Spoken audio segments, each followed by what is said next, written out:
What's happening, fam? L.A.R. movement still moving. Book is entitled Lessons from a Non-Custodial Father at Amazon, Kindle, and Create Space.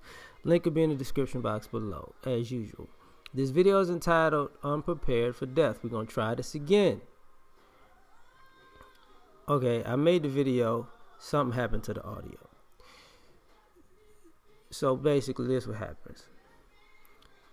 Here's the stories real quick. 2nd grade, I got my throat cut. Had some out-of-body experiences. I got in college. I was homeless in a sense, working extra hard, so I didn't sleep from Sunday to Thursday. And I had some experiences where I would fall asleep at the wheel because my body was shut down. In one particular, I woke up in the air because I jumped the curb. In October, my other car got totaled because a dude just was on the freeway. I don't think he was paying attention. He just smashed into me, totaled the car. Now, at these times, I was never fearful of my life. I was comfortable with whatever happens happening, right? But there was another time prior to that where I had an anxiety about death. And it really stemmed around the fact that I felt like I wasn't doing the things I could be doing or should be doing with my life. So I felt like it was unfinished business. So the idea of death scared me. And I come to find out that, a lot of people are unprepared to die because they aren't really living. They're not really trying to maximize their potential. They're concerned about more so frivolous and superficial things. So you're not really prepared to die.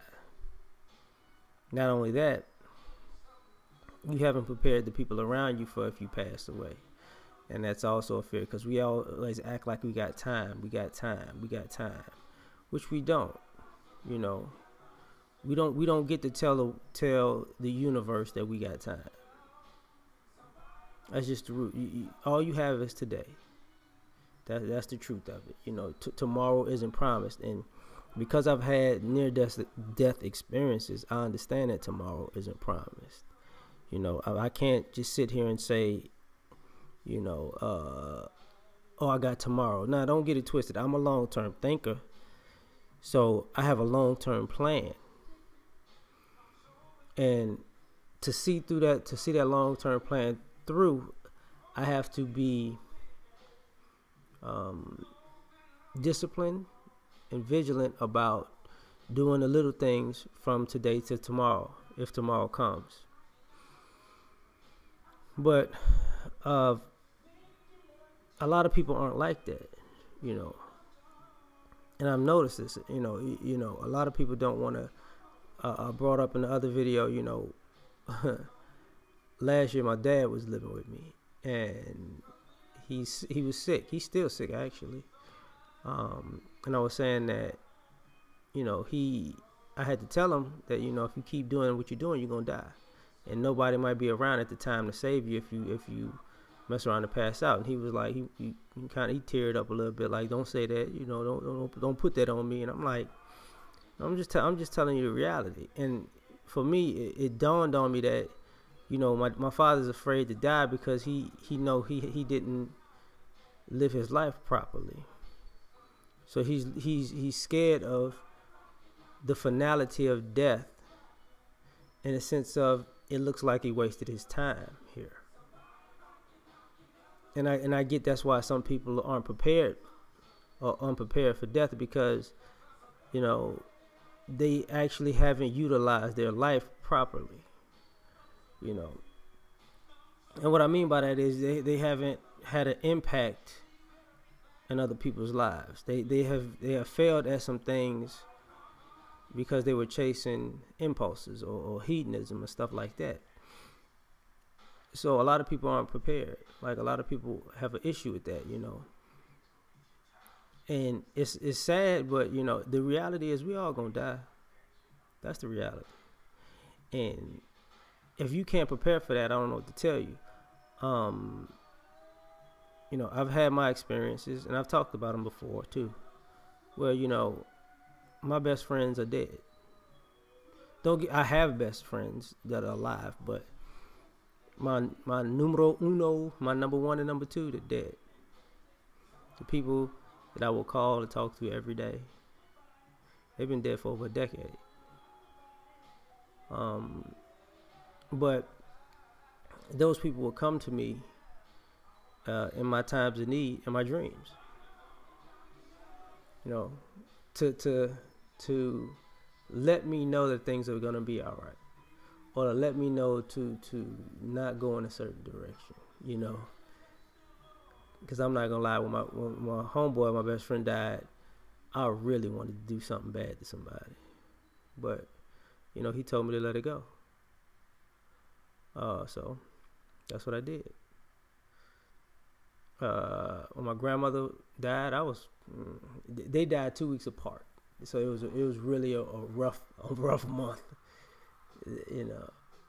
But in a dream, she came to me and she was like, "Look, I'm all right." And and that's the other thing I got to talk about with people who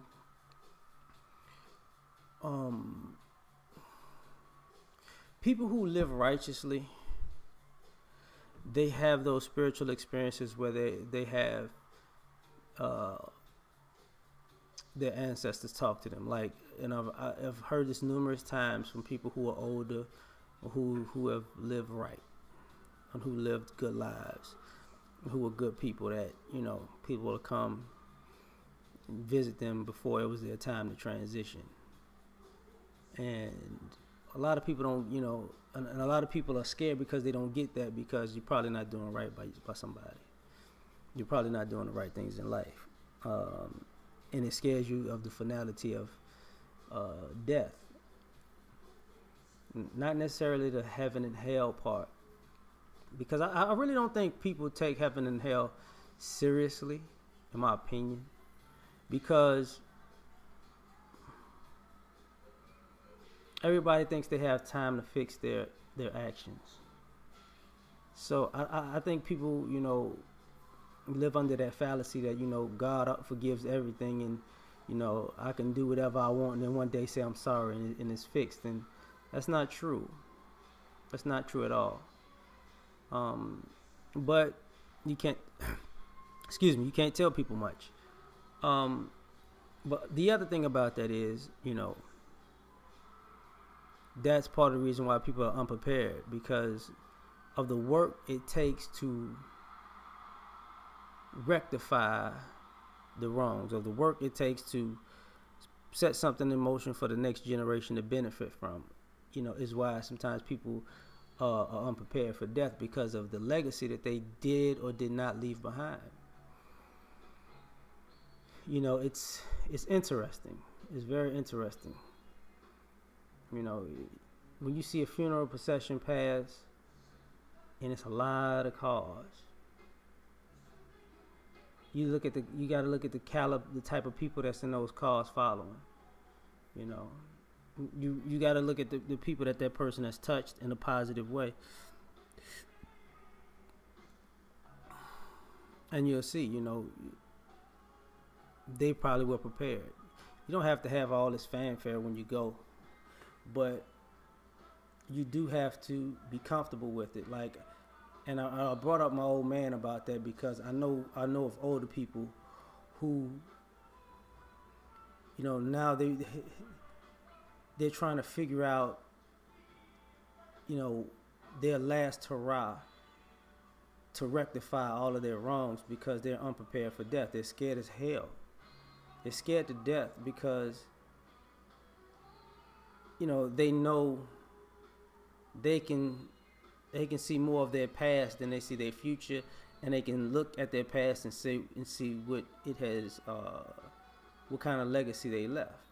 And when you're leaving a negative legacy on the world, I've always noticed that people who leave a negative legacy on the world are really, really anxious. Like, death is petrifying for them. Because it's the finality of your choices. Like those are the choices you're gonna be judged on. And I've said it before. I've had numerous out of body experiences. So part of my spirituality is based on the fact that, I get that this body we have is a shell. I do get that.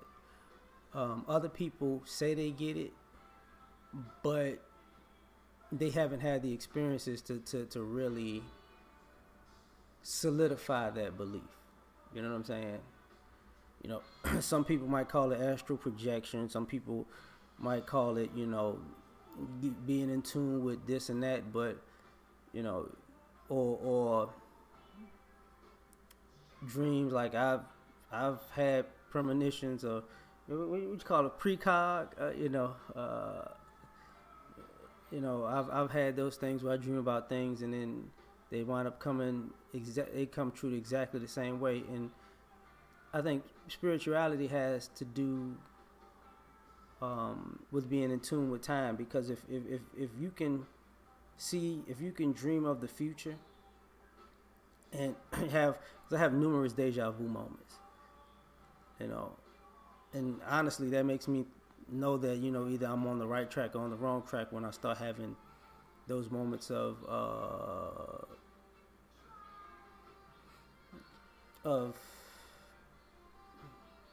what's to come in the future, because you don't know when it's going to happen. You just know it's going to happen if you keep doing the right thing. If you do the wrong thing, it's not going to happen. But when you're living like that, you're prepared for the finality of it, because it's kind of, I would say, God, the universe's way of letting you know you stay on that course that you're staying. And when you stray away from that course, you stray, you get more into a dark place where, the anxiety of getting out really bothers you. So to this day, as of now, like, I'm really not.